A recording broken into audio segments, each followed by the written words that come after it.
itu yang tadinya keras gitu ya, udah udah mulai melunak dengan sendirinya gitu biasanya kalau udah tenang. Nah kalau udah posisi seperti itu baru deh suaminya boleh mencabut lah gitu, ibarat penisnya lah seperti itu.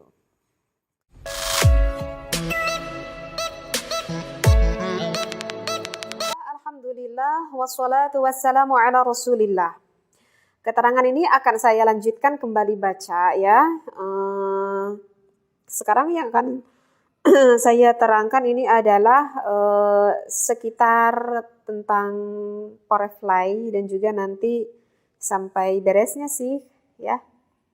Bismillahirrahmanirrahim. Summa yula'ibuha mula'ibatan khafifatan minad dhami. Nah, ketika mau melakukan berhubungan intim, nah lalu sang suami itu harus bermain-main dulu dengan sang istrinya. Misalkan bisa dilakukan dengan cara merangkul, wattaqbili, kemudian bisa mencium sang istrinya. Wa nahwi dzalika, ataupun ya apapun lah selain dari merangkul ataupun mencium sang istrinya, begitu ya. Hatta idza hadarat syahwataha, sehingga ketika syahwat istrinya itu udah mulai memuncak gitu ya. Aulaja wa taharraka. Nah, baru tuh sang suami bisa melakukan berhubungan intim. Maksudnya di sini adalah boleh sang suami memasukkan penisnya ke dalam farji sang istrinya seperti itu. Ya, jadi di dalam melakukan berhubungan intim, jadi suami itu jangan langsung ujuk-ujuk aja gitu ke sana gitu ya. Jadi harus melakukan dulu pemanasan atau yang dikatakan dengan Porefly seperti itu ya. Caranya ya barusan bisa dengan mencium dulu, merangkul dulu gitu ya. Jadi dan suami juga harus mengetahui mana sih titik-titik sensual yang ada pada perempuan seperti itu ya. Jadi jangan langsung dulu dimasukkan. Kenapa? Jadi karena kalau misalkan posisi vaginanya itu yang masih kering, kalau dimasukkan penis itu rasanya akan tidak nyaman bagi sang istrinya seperti itu. Nah kalau misalkan farji sang istrinya udah keluar agak lendir-lendir basah di dalam vagina, biasanya itu gairah seksualitas istrinya itu udah mulai memuncak. Nah baru di sana suami itu bisa memasukkan hasyafah ke dalam farji sang istri seperti itu. Nah setelah suami memasukkan hasyafah ke dalam farjinya sang istri, kemudian faida sobbal maniyu. Nah pada saat itu maka akan tumpah tuh mani sang suami. Nah setelah keluar mani sang suami dan juga mani sang istri gitu ya, fala yanza'u, maka suami itu jangan dulu terburu-buru mengangkat kemaluannya. Bal yasbiru sa'atan, tetapi sang suami itu harus sabar dulu gitu sebentar ya.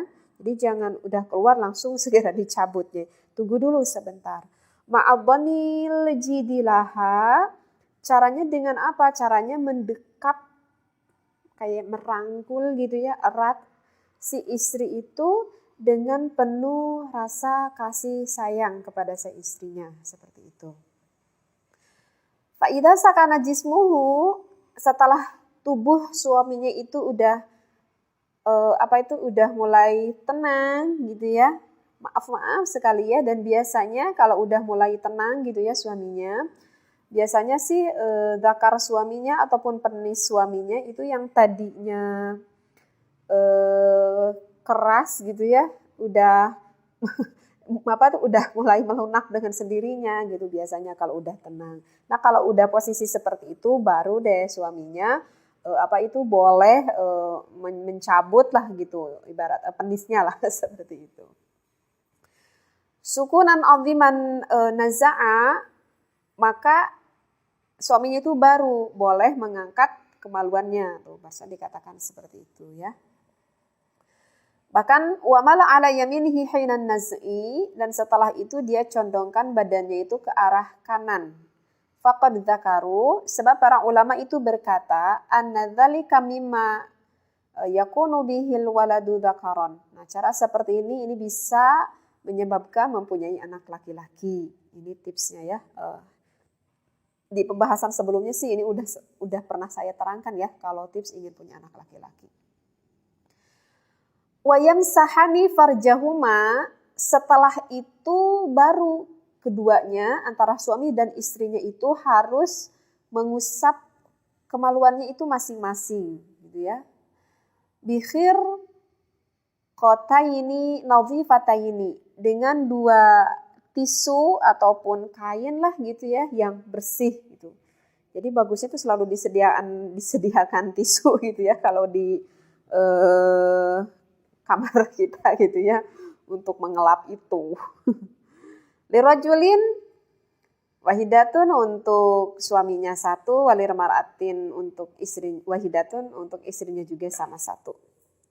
Wala yamsahani bihirqatin wahidatin, dan tidak boleh mengusap dengan 1 tisu nih kata ulama. Kalau 1 tisu nanti berebutan. Jadi 1 untuk istrinya, 1 untuk suaminya. Kenapa? Karena kata ulama ini, fa inna dzalika yurithul karaha. Sebab hal itu bisa menyebabkan rasa saling benci antara suami dan juga istri. Udah beres. Keterangannya segini dulu ya yang akan saya sampaikan. Jadi poin di sini sebenarnya sih yang lebih intinya itu adalah reply-nya itu sih kalau menurut saya begitu ya. Mudah-mudahan bisa bermanfaat apa yang sudah saya bacakan di dalam kitab Fathul Izar ini. Wallahu a'lam wa billahi taufiq wal hidayah. Wassalamualaikum warahmatullahi wabarakatuh.